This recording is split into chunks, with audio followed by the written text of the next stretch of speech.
Bonjour et mes excuses pour ne pas être avec vous en présentiel. Merci d'être venu. Merci aux Oriens, enfin à ceux que j'ai vus au t-shirt orange. Merci pour votre énergie, votre peps, votre temps. Merci pour tout. Merci à ceux qui sont dans l'amphi, merci à ceux qui sont en visio comme moi, d'avoir choisi ce sujet dans le panorama du programme des confs qui vous a été proposé.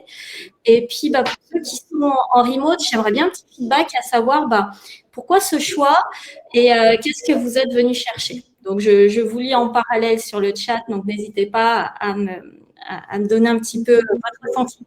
Merci évidemment aux sponsors qui permettent d'avoir cet événement gratuit. Un petit coucou particulier à Mano Mano et aux copains avec qui je travaille. Pour ceux qui ne me connaissent pas, qui je suis, donc je suis Alice, je suis coach agile, je suis permagiliste, c'est-à-dire je fais partie de ceux qui prennent soin des gens, prennent soin des écosystèmes. Je suis également coach pro, c'est-à-dire j'accompagne un petit peu dans le changement, dans la complexité, et puis dans ce monde incertain dans lequel nous sommes. Dans l'ICI maintenant, je suis en formation pour le parcours des pratiques narratives. Vous allez voir, ça a un petit peu influencé le ton de cette conférence, dans la mesure où quand j'ai soumis les idées et la thématique au CFP, au fur et à mesure des rencontres que j'ai eues, des échanges et des lectures, le sujet s'est un petit peu raffiné, puis il est arrivé là où il est maintenant. Et d'un point de vue perso, je suis maman de 2 enfants qui sont juste fantastiques. J'ai juste une appréhension, c'est qu'ils fassent irruption dans la pièce parce que c'est les vacances. Donc mes 2 enfants, vous les avez peut-être vus parfois dans les confs agiles parce qu'ils sont souvent avec moi. Il y en a un qui a été diagnostiqué HPI, au potentiel intellectuel, il y a 1 an et demi. Et ma deuxième fille, qui elle a des suspicions de dyslexie. J'ai mis un point d'interrogation parce qu'on est un petit peu en questionnement, rien n'a été confirmé.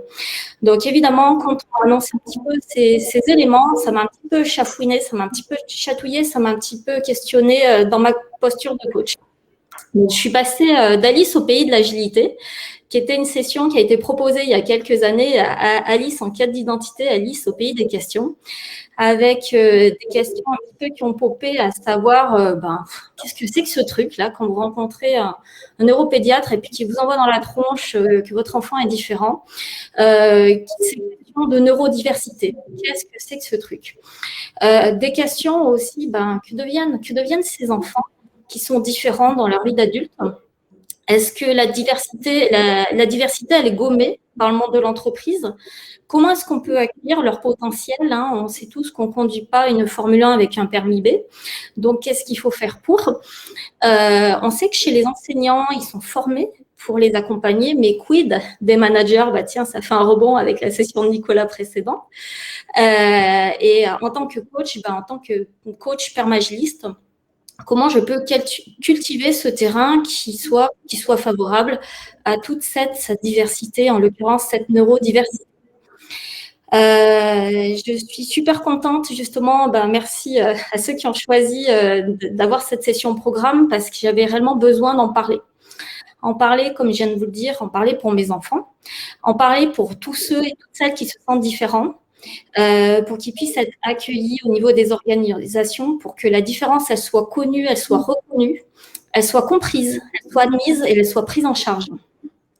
Pour rompre avec l'ignorance, avec le déni, avec les défiances, avec toutes les connaissances plus ou moins vagues du terme, sans trop d'idées précises de ce qui se passe derrière, pour en parler, pour parfois aussi cesser la minimisation, pour remettre vraiment de la substance dans ce concept d'inclusion. Et puis, pour mettre fin à tous les jugements, ah ouais, c'est trop bien, c'est comme dans la série HPI, non, c'est pas ça, il y a beaucoup d'enfants qui sont en échec scolaire et en grande difficulté. Pour éviter les moi, là, je ferais, ah, mais c'est trop bien, c'est un génie. Pour également un petit peu vous sensibiliser, puisque statistiquement, c'est presque impossible que vous n'ayez jamais rencontré des personnes qui soient atypiques dans votre entourage. Peut-être vous les côtoyez, peut-être que vous ne le soupçonniez même pas.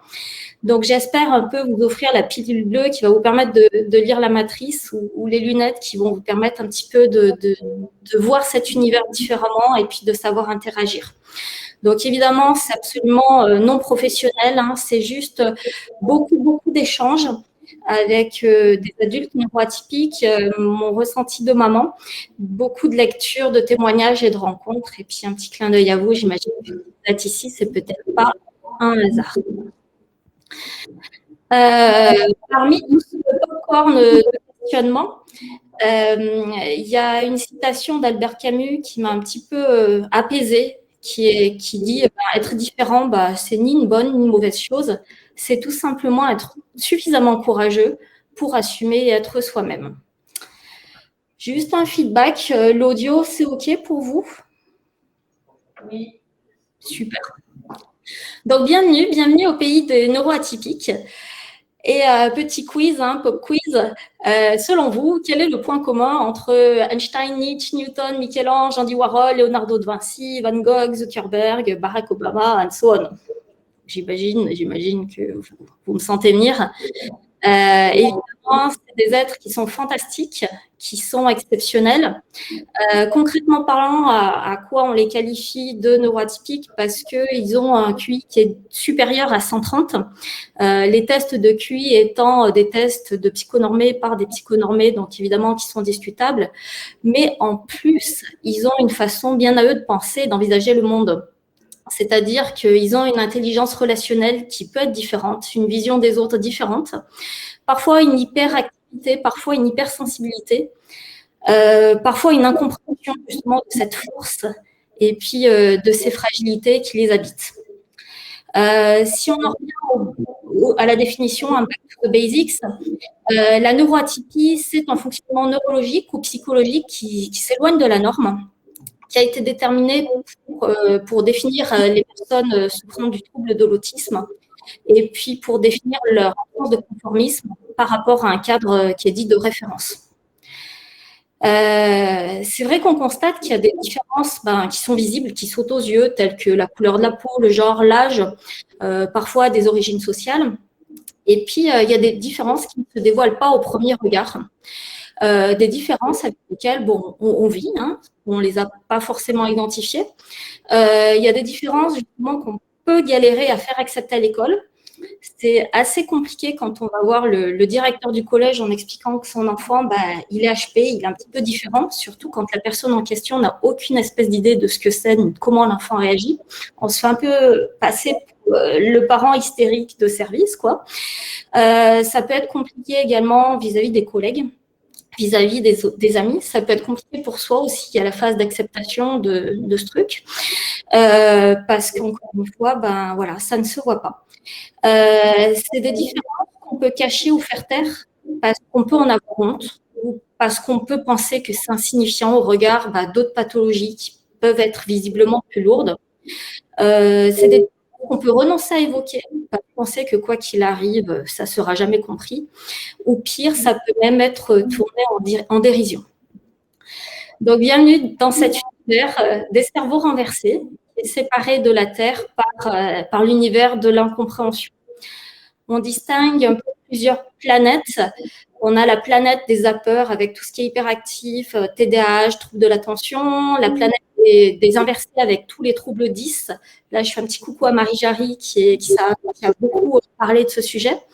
On a la planète des autistes Asperger et puis la planète des zèbres, des surdoués, des HP.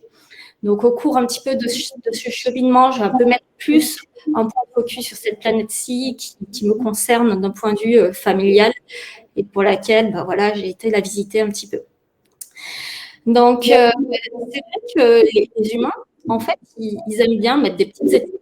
Ils aiment bien ranger les gens dans des cases. Je renvoie au test MBTI, au test de personnalité, au rouge, au bleu, au jaune. C'est un petit peu comme les parents, vous savez, quand ils rangent la chambre des enfants. Il y a les Lego avec les Lego, les Playmo avec les Playmo. On met tout dans des petits meubles. Ikea, en plus, fournit ce genre de trucs. C'est bien rangé, psychologiquement, ça rassure. Et puis, on se sent mieux. C'est vrai qu'on a un petit peu tendance à mettre des étiquettes sur les humains. Ça permet un peu de se rassurer soi-même face à des comportements qui peuvent gêner ou pour lesquels on ne saurait trop les expliquer. Les zèbres, qu'est-ce que c'est? Je vous en parle depuis tout à l'heure. En fait, un terme qui a été donné par la psychiatre qui s'appelle Jeanne Sioflechin pour définir cette catégorie de neuroatypiques. C'est un terme à titre personnel j'apprécie beaucoup parce que je trouve que ça met beaucoup moins de pression sur la personne plutôt que de dire cette personne, elle est HP. En fait, elle utilise le mot zèbre parce que dans la savane, c'est un des rares animaux qui ne s'est pas laissé apprivoiser. Et puis, quand on voit un troupeau, on a l'impression que tous les zèbres se ressemblent, alors qu'en fait, chacun a sa propre identité, chacun a sa propre singularité. Et ces rayures noir et blanc, en fait, représentent un peu leur singularité. C'est un petit peu comme nous, nos empreintes digitales. J'avais envie justement de démystifier un petit peu tous ces préjugés liés au HP, parce qu'effectivement, le fait de parler avec les succès de la série HP sur TF1, il y a beaucoup de fantasmes, de qui sont arrivés. Et c'est un petit peu le paradoxe de rendre visible l'invisible, c'est que ça peut stigmatiser ces personnes, leur coller des étiquettes ou accentuer justement leur sentiment d'être différent. Einstein disait c'est plus facile de désintégrer un atome qu'un objet. Qu'est-ce qui les caractérise? Eh bien, c'est cette singularité assez particulière d'aspirer au dépassement, d'aller toujours plus loin. Un exemple ici, c'est celui de Sébastien Destromeaux qui a fait le Vendée Globe à 52 ans, qui se qualifie comme un papé égaré chez les athlètes. En fait, il a été le dernier. Alors, on me dit qu'il y a un problème de son. C'est OK pour vous? Pareil. Je continue, dites-moi. Idem pour moi. Je ne sais pas où il y a des regards. Ça saccade un petit peu et sur 6 et sur le mot. On va regarder si c'est de notre côté ou pas. OK. Sur 6, je n'arrive pas à comprendre, mais il y a des montées et des baisses. OK. On va tenter de couper la vidéo sur 6 pour voir si ça nous fait gagner de la bande passante. OK. Je continue du coup? Allez. Et au début, c'était bien ou ça arrive soudainement? C'est mieux. C'est mieux? Non, c'est pas tu parles. Est-ce que tu as le micro allumé? Ouais, j'ai le micro allumé, je pense.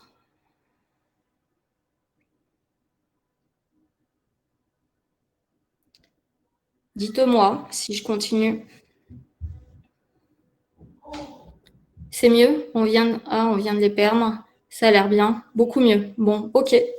OK, cool. Donc, en fait, Sébastien Destromeaux, c'est à 52 ans, c'est un petit peu le papé égaré au milieu des athlètes. Il est arrivé au Vendée Globe 50 jours après le vainqueur.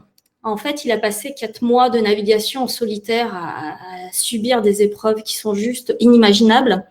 Et en fait, quand il est arrivé, il a fait cette déclaration en disant j'ai doublé personne, mais je me suis dépassé. Donc, quand vous travaillez avec ce genre de personnes, avec ces neurotypiques, gardez en tête que c'est des gens qui sont hyper pushy et qui vont au-delà du dépassement. Qu'est-ce qui les caractérise? C'est leur hypersensibilité, c'est-à-dire l'intensité de la vie puissance 10 000. Qui dit quotient intellectuel dit aussi gros quotient émotionnel. C'est-à-dire que tout est trop chez eux. Trop sensible, trop émotif, trop intense, trop rapide, trop extrême, trop susceptible, trop.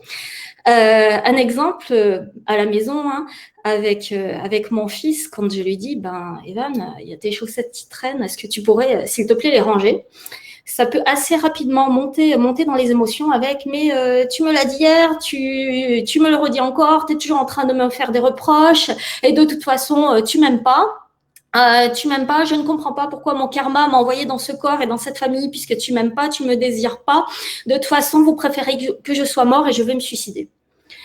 Donc, c'est des choses qui peuvent être assez violentes psychologiquement. Pourquoi? Parce que tout est vécu super intensément, qu'inévitablement, à un moment donné, la réaction, elle est puissance 10. Donc, comment ça se caractérise dans une équipe? Dans une équipe avec des adultes qui un petit peu dompter leurs émotions ou qui les internalisent, bien, admettons qu'à 9h30, on fait le petit daily en équipe et puis un Scrum Master qui peut mettre peut-être un ton de jugement en disant qu'est-ce qui s'est passé? T'as pas mis à jour le ticket, pourtant je te l'ai demandé hier. Ce qui va se passer dans la fraction de seconde qui suit dans la tête de la personne qui est hyper émotive, hyper sensible, c'est qu'il y a tout un tas d'émotions qui vont submerger, un tas de questionnements avec « Oula, il me fait le reproche, j'ai pas mis à jour le tableau, oups, j'ai complètement zappé, je l'ai déçu, je suis trop nulle, personne ne m'aime, j'ai pas ma place dans l'équipe, je vais démissionner. » Voilà. Toute tout est super intense chez eux. Et pourquoi? Parce qu'ils ont ce besoin vital, cette triptyque d'être aimé, d'être apprécié et d'être reconnu. C'est l'intensité des émotions. Cette intensité des émotions, elle va aussi de pair avec une hyper-empathie qui s'exprime au quotidien. Hein. Par exemple, quand je fais des courses avec ma fille, il y a ces éternelles discussions avec le fait de manger un animal mort, un animal qui n'a pas vu les lumières du jour, qui est emmené à l'abattoir, le sens de la vie, etc. C'est des larmes de colère quand on regarde quelque chose, un film qui peut nous surprendre.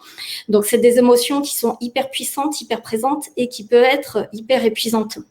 Mais ça ne s'arrête pas là, parce qu'étant donné que ce type de personnalités sont des éponges émotionnelles, elles sont en capacité de percevoir les ressentis des autres et de même ressentir leurs sentiments, leurs émotions, voire de les vivre à la place des autres. Donc, quand vous les avez, gardez en tête que ce sont un petit peu des éponges émotionnelles avec des émotions qui peuvent parfois déborder. Qu'est-ce qui les caractérise? Ce qu'on appelle le déficit d'inhibition latente. C'est le sentiment d'en avoir plein la tête. C'est-à-dire que chez des psychonormés, le cerveau fait un tri automatique au niveau de toutes les infos, tous les stimuli qu'il reçoit. C'est-à-dire, ça je garde, ça je jette, c'est pas important, etc. Ce qui fait qu'on arrive un petit peu à gérer tous ces stimuli qui sont visuels, auditifs, sensitifs, olfactifs, etc. Ça protège en fait le système de la surchauffe. Chez des personnes différentes, neuroatypiques, elles reçoivent toutes ces informations avec le même niveau de priorité. Donc, elles ont le backlog qui sature, voire même qui déborde. Ce qui peut vous renvoyer l'image du fait que cette personne, ce coéquipier, ce collègue, il est dans la Lune, il est sur sa planète, voire il est super angoissé, il est super confus. Voilà, c'est un petit peu la conséquence de ce sentiment d'en avoir plein la tête. En termes de neurosciences, on propose souvent 2 modes de pensée. On a évidemment, c'est plus complexe que ça, mais pour simplifier les choses, on a la pensée qui est dite linéaire et analogique, c'est-à-dire j'ai besoin d'aller à un point A à un point B, je fais du séquentiel et je vais au plus rapide. Et puis on a des personnes qui ont cette pensée qui est dite en arborescence, c'est-à-dire que pour le même cheminement, aller du point A au point C, je vais peut-être commencer par le point D en allant au point M, en allant au point X, W, Y, ce qui donne un peu le sentiment que c'est fouillis, que ça part dans tous les sens, que ça questionne beaucoup, que ça doute beaucoup. Et qui peut un peu être déstabilisant pour vous. Ça renvoie aux références du système de pensée. Hein. C'est mon enfant, typiquement, quand je lui dis face au problème de maths que tu as, peux-tu un petit peu détailler le raisonnement, la logique, pourquoi tu me balances ce résultat? Il est incapable de le faire parce que le cheminement, ça se passe tellement vite et tellement dans tous les sens qu'il me balance un résultat, je ne sais pas pourquoi il le trouve. Parfois, il se prend les pieds dans le paillasson et puis parfois, ça marche. Donc voilà, c'est le principe de référence des systèmes de pensée qui parfois fait qu'une personne, elle a son système de pensée, elle a ça uniquement en référence, elle pense que tout le monde pense comme lui. Ça génère évidemment des dénis, des malentendus, mais la vision, elle est quand même super évidente, quoi. Mais comment tu sais pas ça? Mais je te l'ai dit hier, mais c'est pourtant simple. La priorisation des features, ça me semble être une évidence, non? Voilà.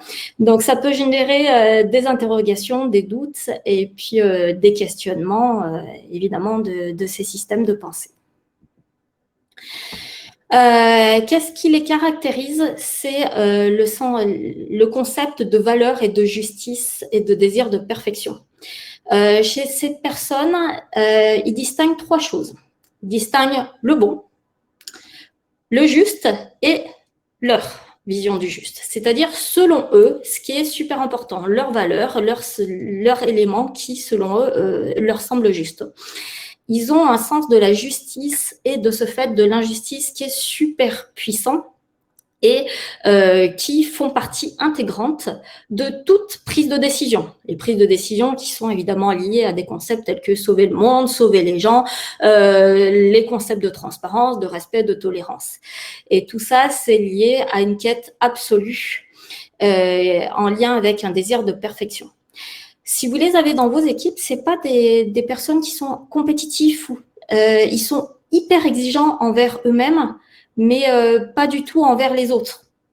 si vous les avez dans vos équipes également, gardez en tête que quand on est hyper exigeant, poussé à l'extrême, ça peut causer ou générer des risques évidemment de burn-out. Donc l'idée, je renchaîne avec la session précédente de Nicolas en tant que manager, c'est de trouver un petit peu ce juste équilibre, de rééquilibrer le poids de la balance. Le besoin vital de sens. Ça, c'est un true start with why, vraiment profond, vraiment sincère, qui permet de comprendre et de donner du sens au monde, aux autres, aux produits, à l'équipe, à tout ce qui est réalisé. Un exemple dans la vie courante, c'est par exemple quand je vais faire des courses avec ma fille, se pose la question au hasard du surimi. Maman, on peut acheter du surimi? Ouais, si tu veux. Oui, mais le surimi, il y a de l'emballage plastique autour de chaque bâtonnet de poisson. Le problème, c'est que c'est polluant. Nous, on pèse les poubelles à la maison, donc c'est anti-pattern avec le zéro déchet. Bon, ok, on prend pas le surimi. Oui, mais c'est bon le surimi. Alors fais voir, on regarde l'appli Yuka, puis on se rend compte qu'il y a des conservateurs, que c'est pas bon pour la fertilité. Moi, plus tard, je vais être grand-mère. Voilà, je veux que mes enfants soient en bonne santé. Donc, il se peut parfois que sur un simple achat basique, la boîte, le paquet fasse 3 fois l'aller-retour entre le caddie et le rayon. Dans une équipe, comment ça se transparaît? C'est par exemple la question de développer une fonctionnalité, une story qui arrive et puis qui va générer chez ce type de personnes des questions à savoir, mais quel est l'intérêt? Pourquoi cette fonctionnalité? Comment je vais la gérer? La question du total cost of ownership, le coût total, la maintenance, qu'est-ce qu'elle va devenir après la mort, l'obsolescence, la programmation, quel impact va avoir ce téléphone que je développe, ce produit sur l'environnement, quel impact sur les individus, est-ce qu'ils vont être plus heureux ainsi, est-ce que le monde sera meilleur, est-ce que l'agilité peut rendre le monde meilleur? Ok, en agilité, on a le sprint goal, le product goal, mais existe-t-il un environnement goal, etc. Donc, ça peut être agaçant, ça peut être effractant pour des gens qui ne se posent pas ce type de questions, qui développent une feature point barre. C'est des personnes qui ont vraiment une vision full 360, même presque au-delà, en mode 720. C'est-à-dire que je fais une inspection 360 et puis je fais un backwash pour inspecter les angles morts et les zones d'ombre pour avoir une réponse à ce besoin vital de sens. Pour éviter de se faire passer pour le type complètement barré de service, qu'est-ce que font ces personnalités? Eh bien, elles adoptent des personnalités qui sont dites de camouflage. C'est le psychanalyste Winnicott qui propose le terme de faux self. C'est-à-dire, le faux self, c'est qui? C'est une personnalité qui est contrôlée, qui permet de s'adapter à l'environnement, ce que la société avance, ce que l'organisation attend, ce que l'équipe attend, en fait, voilà, aux attentes de l'ensemble. Les risques, c'est d'avoir un self défaillant, le vrai moi, le moi intrinsèque, qui lutte face à cette personnalité. Pourquoi cette personnalité, elle est mise... elle est mise en avant? C'est toujours pareil, c'est pour satisfaire ce besoin vital d'être aimé. Cette peur d'être rejeté, de se retrouver seul, abandonné, incompris, l'envie d'être désirable aux yeux des autres, de se sentir en sécurité, de trouver sa place dans une équipe, dans une organisation. En tant que manager, en tant qu'équipier, qu'est-ce qui est important? C'est de leur laisser la place en termes de sécurité psychologique pour que ce masque tombe et que la personne reprenne confiance en elle et puis laisse apparaître son vrai moi, qui est souvent lié à beaucoup de spontanéité et qui ne soit pas justement dans le contrôle. Je tente un truc, pareil, je vous lis dans la zone de chat. Je tente un truc, une vidéo que j'aime beaucoup, c'est Obama, qui est aussi une personnalité neuroatypique, avec d'une part le vrai moi, qui est le petit nœud pape, le costard, la tête de circonstance qu'on attend quand on est président des États-Unis d'Amérique. Et puis vous allez voir, il y a le vrai moi à l'intérieur qui est en train de lutter, qui est super énervé face à des questions d'écologie. Donc, je vous le mets, je suis preneuse de feedback si jamais le son n'est pas bon ou si ça lag de trop. Honestly, what they say doesn't bother me. I understand we've got an adversarial system. I'm a mellow sort of guy. And that's why I invited Luther, my anger translator, to join me here tonight.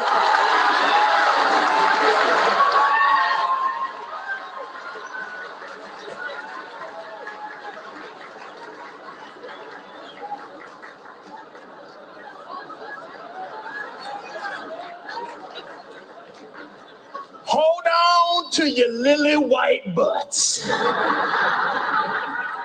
In our fast-changing world, traditions like the White House Correspondents' Dinner are important. I mean, really?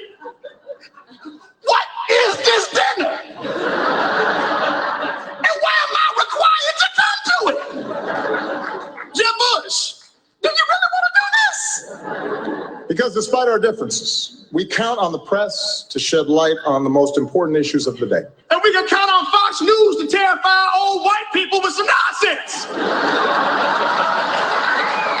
Sharia law is coming to Cleveland, run for the damn hills. That was ridiculous. We won't always see eye to eye.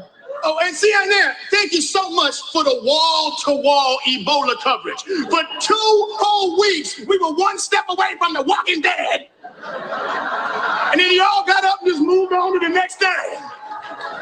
That was awesome. Oh, and by the way, just if you hadn't noticed, you don't have Ebola.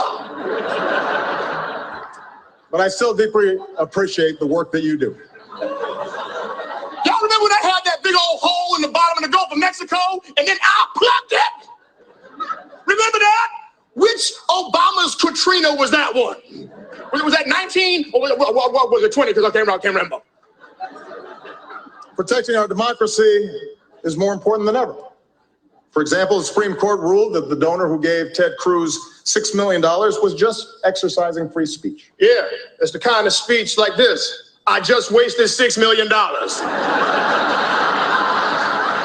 And it's not just Republicans. Hillary will have to raise huge sums of money too. Oh, yeah. Ok, elle dure 5 minutes, je coupe, mais vous aurez le lien dans les slides. Donc voilà, pour montrer un petit peu le vrai moi et le masque avec ce qui se passe à l'intérieur, et vous regarderez à la fin, il dit mais il est fou lui, j'aime beaucoup cette vidéo. Voilà, donc pour continuer le rapport à l'autorité, c'est des personnes qui ont un besoin vital de sens, de questionner les règles, ce qui peut générer des réactions fortes face à l'autorité.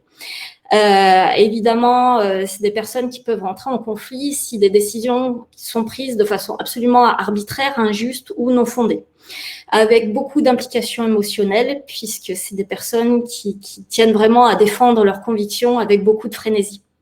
C'est le constat malheureux qu'on fait, c'est que justement il y a pas mal de démissions. Pourquoi? Parce qu'ils n'arrivent pas à faire face, ça rumine et puis parfois ils craquent. À l'inverse, si vous êtes un manager super motivant, super confiant, eh bien vous aurez ces personnalités avec vous qui fonceront et qui vous amèneront toute leur énergie, toute leur conviction, toute leur vision du monde qui est extrêmement riche. Un exemple par rapport au rapport à l'autorité qui fait du sens, si par exemple il y a un Scrum Master au hasard qui demande tiens, est-ce que tu peux me mettre à jour l'outil de gestion de projet, la personne se dit mais quel intérêt, à quoi sert ce truc, ça n'a absolument aucun sens, voilà, moi je suis pas une machine à dépiler des post-it. En revanche, si cette personne perçoit l'intérêt d'avoir un alignement entre l'outil qui va lui permettre de gagner du temps, d'éviter les tâches chronophages, et bien dans ce cas, cette personne va foncer et va exécuter. Qu'est-ce qui les caractérise? C'est également une peur de l'échec qui est exacerbée. La peur de se tromper, la peur d'échouer, la peur de décevoir qui est liée à un sentiment de honte. Ces personnes pensent que l'on pense que voilà, les autres attendent de nous. La peur d'un jugement qui est super fort vis-à-vis du regard que les autres portent sur leur erreur. Et évidemment, ça a des impacts sur l'estime de soi. Pourquoi? À cause de cette superbe lucidité qui parfois peut être paralysante. Cette peur peut remonter à très loin, peut remonter à l'enfance. Et ce qui est en tant que manager, en tant que coach, l'intérêt, c'est de casser un petit peu toutes ces croyances, ces injonctions qui peuvent être conscientes ou inconscientes. On connaît notamment les drivers de l'analyse transactionnelle, soit parfait, fait plaisir, soit fort. Fais des efforts et dépêche-toi. Donc, c'est un niveau de peur qui est super élevé, super complexe. C'est pas seulement la peur de l'échec, mais c'est aussi la peur de décevoir, la peur de ne plus être aimé. Et qu'est-ce qui se met justement en système de protection? Eh ben, c'est un système de défense qui dit, sois parfait au moins, ça permettra d'être rassuré. Et de ce fait, ça met une très grosse pression sur ces personnes-là.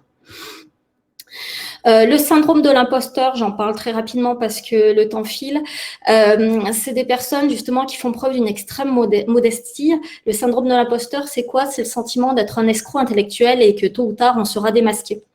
C'est des personnes qui ont un petit peu tendance à se fixer des limites qui vont au-delà de ce qui est réaliste et avoir cette frustration permanente de chercher à atteindre des sommets et puis de ne pas y arriver. Si je fais un petit focus sur les personnes à troubles autistiques, quelle est leur singularité? Au même titre que ce que je viens de vous présenter, c'est souvent des individus qui sont soit hypo, soit hypersensibles au niveau de plusieurs sens.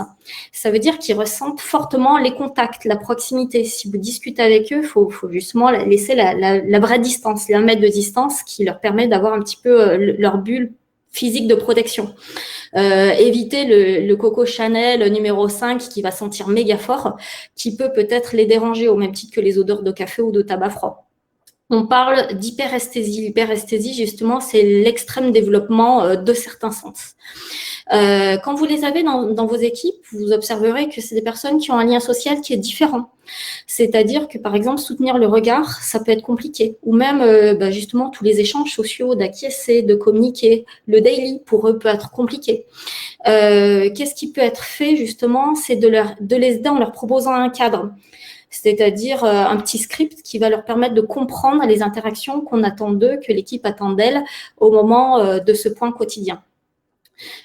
Pour ces personnes, c'est compliqué de demander de l'aide. Toute activité sociale est compliquée, mais c'est aussi compliqué d'en recevoir. Ça peut être super inconfortable, vous savez, si on leur impose de l'aide. Gardez en tête qu'ils font clairement partie du groupe en termes d'esprit d'équipe, mais de manière différente, de manière détachée. Ils ont une vision qui est un peu plus globale, un peu plus méta. Et c'est toujours super intéressant de les valoriser au niveau de l'équipe parce qu'effectivement, vu qu'ils ont une vision qui est un petit peu plus haute, ils ont une prise de recul et une façon d'apprendre la complexité qui est différente. Quand vous travaillez avec eux, évitez les implicites, évitez les non-dits, posez le cadre, précisez, explicitez la demande. C'est des gens qui ne lisent absolument pas dans votre tête. Soyez vigilants également parce qu'ils sont trop stimulés, il y a une surcharge. Donc, le réflexe, c'est s'isoler, se recentrer sur soi, dans leur coquille intérieure, dans leur passion, dans un espace intérieur dans lequel ils se sentent bien, ils se sentent sereins. Je vous ai mis un lien dans les slides, je vous les communiquerai, il y a beaucoup de choses. Mais c'est l'allégorie des cuillères, c'est-à-dire que ce type de personnes, le matin, elles ont, admettons, une poignée de cuillères à leur disposition pour passer la journée. Et chaque fois qu'elles ont une interaction sociale, elles vont dépenser une cuillère. Et à la fin, quand il n'y a plus de cuillère, eh bien, la personne devient dysfonctionnelle. Donc, attention à la gestion de l'énergie, la gestion c'est une organisation et c'est une anticipation. Alors, comment on intègre cette singularité, cette diversité dans les organisations? L'entreprise inclusive, c'est un petit peu ça correspond à une forte demande sociétale, un phénomène de mode. Au niveau du climat, on attend beaucoup la neutralité carbone, et au niveau social, on attend des organisations qu'elles soient inclusives. C'est pas une simple vision Alice au pays des merveilles, le truc idéaliste, mais c'est quelque chose qui accepte et qui valorise les différences. L'entreprise de demain, elle est quoi? Elle est humainement intelligente, c'est-à-dire elle est centrée sur la complexité humaine. Et c'est ce qui permet à tout un chacun d'apporter le meilleur de soi, parce qu'il a envie de le faire, vraiment. C'est important de reconnaître la diversité, de laisser la place d'exister et d'être vigilant à 2 biais. Le premier, c'est le biais de similarité, qui consiste un petit peu à s'entourer des personnes qui pensent comme nous. Et le deuxième, c'est l'hétérogénéité en 2 groupes, c'est-à-dire le fait qu'on pense qu'on est super open, super ouvert d'esprit, alors que c'est peut-être pas forcément le cas. Parlons maintenant de complexité au niveau des organisations. Avec Dave Snowden, que vous connaissez certainement, qui est le chercheur gallois qui a proposé le framework Knevin sur la théorie de la complexité. Alors, je ne vais pas vous parler du framework, mais je vais vous parler d'une expérience qu'il a tentée avec 24 radiologistes pour lequel il leur a montré une photo d'un poumon, une vue poumon avec des nodules. Il leur a demandé un petit peu d'analyser ça. Et sur cette photo, il a mis un gorille. Je ne sais pas si maintenant vous êtes vigilants, vous voyez le gorille. Et il se trouve qu'il y a 17% des radiologues qui ne l'ont pas vu. Pourquoi? Parce que le cerveau, il a filtré, il ne s'attendait pas à voir un gorille, donc il l'a zappé. Le postulat, en fait, c'est qu'on voit ce qu'on s'attend à voir. Je vous renvoie justement à la phrase qui est assez connue chez les agilistes, c'est quand on ne voit pas le problème, c'est peut-être qu'on fait partie du problème. Donc, on a besoin de ces avis minoritaires qui correspondent souvent aux neuroatypiques, en particulier aux personnes à troubles autistiques, qui voient les choses différemment et qui, elles, verront le gorille et elles verront justement les éléments différents. Et Dave Snowden encourage vraiment à expérimenter, à incorporer cette diversité pour laisser place au heureux hasard. Un heureux hasard, c'est quoi? C'est le principe de sérendipité avec le post-it, la note collante qui est née d'un hasard avec l'histoire de la colle là, qui permet d'être repositionnable, ou encore celui du Viagra qui est inventé par Pfizer, qui faisait une étude sur les problèmes cardiaques. Puis ils se sont dit, d'habitude, en fin d'étude, les gens ramènent les comprimés. Ils se sont dit, mais pourquoi personne ne nous les ramène? Donc, il y a eu une petite analyse et puis ils se sont rendus compte que les impacts, ils n'étaient pas là où ils les attendaient. Voilà, fin de la parenthèse. Donc, évidemment, toutes ces personnes sont une chance, sont un cadeau dans une équipe agile. Toute cette pensée complexe au service de l'idéation, cette sensibilité au service de la créativité, cette empathie au service des autres, et puis toutes ces émotions au service de cette sensation de vivre. Couplées avec nos valeurs agiles, nos piliers, nos valeurs qu'on connaît, notre besoin de sens, et puis justement ce qu'on encourage, l'autonomie, fait qu'elles ont pleinement leur place. Alors, des individus et des interactions, j'ai rajouté le Z, puisqu'on est en plein dans la neurodiversité. Chaque humain a des besoins à assouvir, on en parle beaucoup. Les humains, c'est des êtres émotifs qui réagissent évidemment quand leur besoin n'est pas comblé. Donc, quand vous êtes dans une organisation, c'est super important de respecter tout un chacun de manière psychologique, sociologique ou encore écologique. Et puis, d'être vigilant aux éléments de langage, à la rhétorique qui peut parfois être malveillante. Un exemple, on l'a remercié, sous-entendu, il a pris la porte. Ce qui est intéressant également, c'est d'avoir conscience de sa dette émotionnelle. Un petit coucou Marilyn. Gardez en tête qu'on a tous sa dette émotionnelle. Bisous. Voilà, donc de la régler avant tout. Quand on est manager, quand on est en posture de manager et qu'on a une diversité, une richesse dans les équipes, ce qui est recommandé, c'est de lâcher prise et de faire confiance, d'oublier les processus. Votre équipe, elle est auto-organisée. Donnez-leur une vision claire, un cadre de sécurité psychologique. Laissez fourmiller les idées arborescentes. C'est des personnes qui ont l'objectif en tête, mais qui n'ont aucune espèce d'idée de comment l'atteindre dans la mesure où la pensée, elle n'est pas linéaire. Donc, laissez-les faire, laissez place à l'idéation, à la créativité. Inutile de rajouter trop de processus qui peuvent les enfermer. Donnez-leur des responsabilités. On sait que c'est des personnes qui détestent l'ennui qui est source de burn-out, voire de dépression. Donc, donnez des challenges, des missions qui ont encore une fois un sens. Soyez explicite, oubliez les implicites, exprimez clairement votre besoin, vos envies, pourquoi c'est important pour vous. Soyez concret et précis. S'il y a besoin, pensez aux aménagements. Tout ce qui est télétravail, horaire adapté, espace calme, parfois, sas de décompression, là, pour s'isoler, se retrancher, se recentrer sur soi. Et puis, ça passe peut-être par une sensibilisation des autres en expliquant qu'on ne pense pas tous pareil.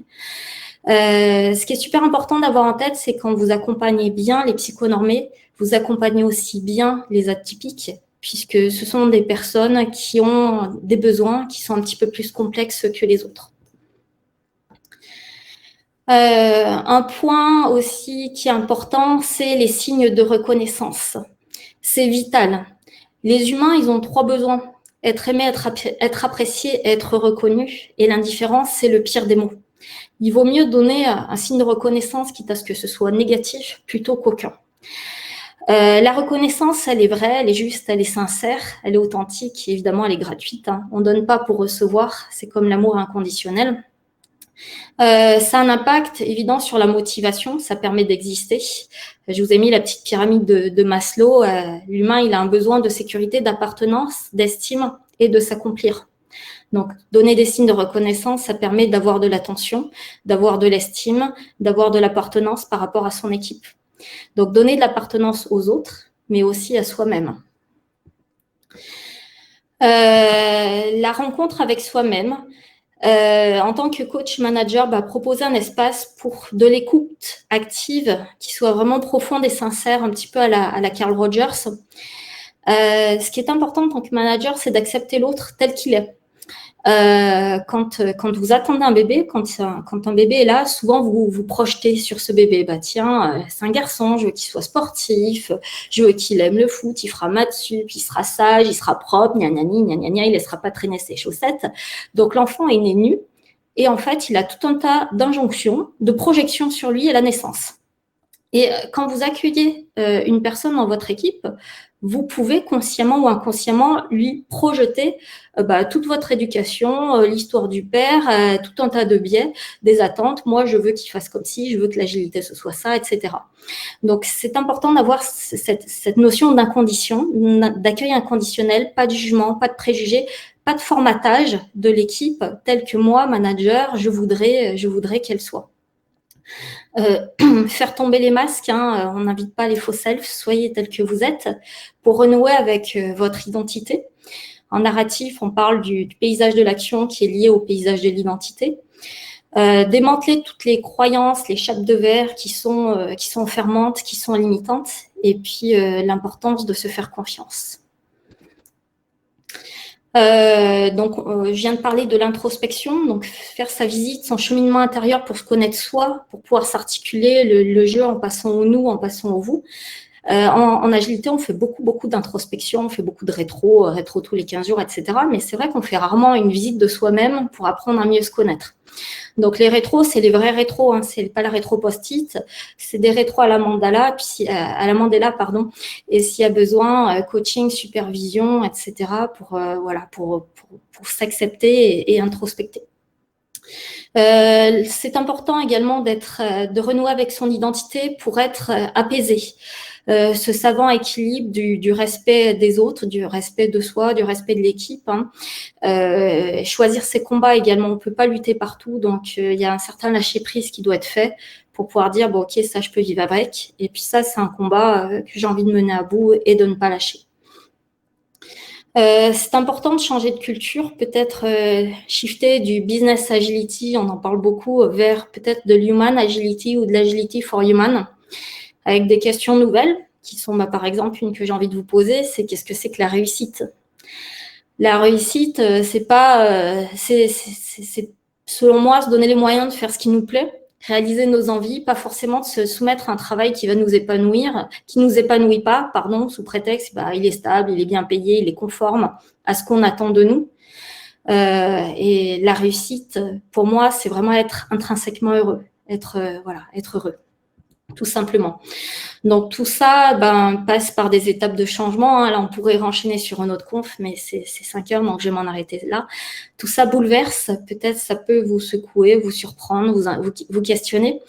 J'espère peut-être vous inviter à voir un petit peu le monde, vos équipes différemment. On sait que le cerveau, il a différents fonctionnements. Il y a le mécanisme de défense en mode pilote auto, ouais, ok, next, suivant. Et puis, l'idée, c'est un petit peu de s'approprier ça, peut-être pour l'apporter dans vos équipes, pour les remettre en question et puis pour les intégrer. Et évidemment, toute différence a sa place dans l'agilité. Ce sera un petit peu le mot de la fin.